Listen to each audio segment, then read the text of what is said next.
Hello দর্শক, আসসালামু আলাইকুম। আশা করি সবাই ভালো আছেন।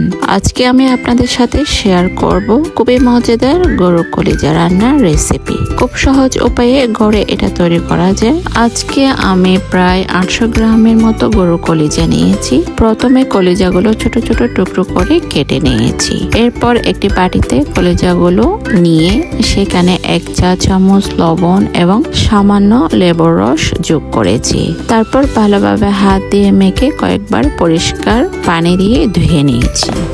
এতে কলিজার কাঁচা গন্ধ দূর হয়ে যায় এবং ভালোভাবে পরিষ্কার হয়। এরপর কলিজাগুলো একটি প্যানে নিয়ে পরিমাণ মতো পানি দিয়ে চুলায় বসিয়ে দিলাম। প্রায় 10-15 মিনিট পর উপরে ময়লাযুক্ত ফেনা উঠবে, সেটা চামচ দিয়ে তুলে ফেলে দিতে হবে।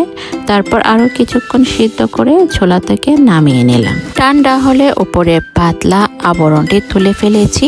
না তুললে খাওয়ার সময় একটু শক্ত লাগে, তাই এটা তুলে ফেললেই ভালো।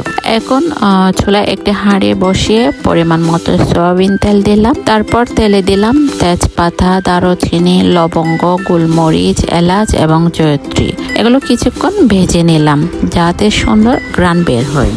এরপর পেঁয়াজ কুচি দিয়ে ভেজে নিলাম।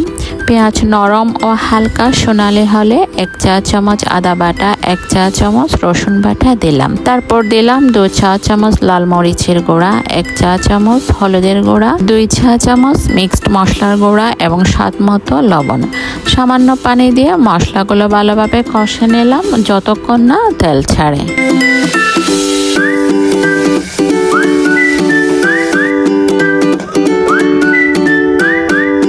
মশলা কষানো হয়ে গেলে 4 চা চামচ টক দই যোগ করলাম।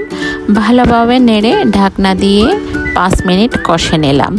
এরপর আগে থেকে সিদ্ধ করা কলিজাগুলো মশলার মধ্যে দিয়ে দিলাম। ভালোভাবে মিশিয়ে নিলাম যাতে মশলা সব জায়গায় লাগে। ঢাকনা দিয়ে মাঝারি আঁচে রান্না করতে থাকলাম। মাঝে মাঝে নেড়ে দিয়েছি যাতে নিচে লেগে না যায়।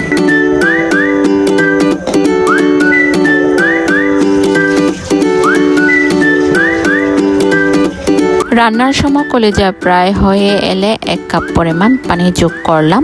আপনারা চাইলে ঝোল কম বা বেশি করতে পারেন। এরপর আরও প্রায় 20 মিনিট থেকে রান্না করেছি, মাঝে মাঝে নেড়ে দিয়েছি।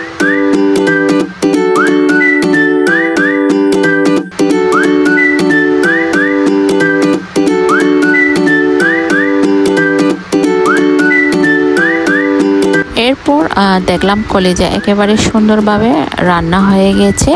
মশলার ঘ্রাণ আর স্বাদ একদম পারফেক্ট। এই তো আমার গরুর কলিজা রান্না করা হয়ে গেছে। এখন পরিবেশন করলাম। কেমন হয়েছে অবশ্যই কমেন্ট করে জানাবেন।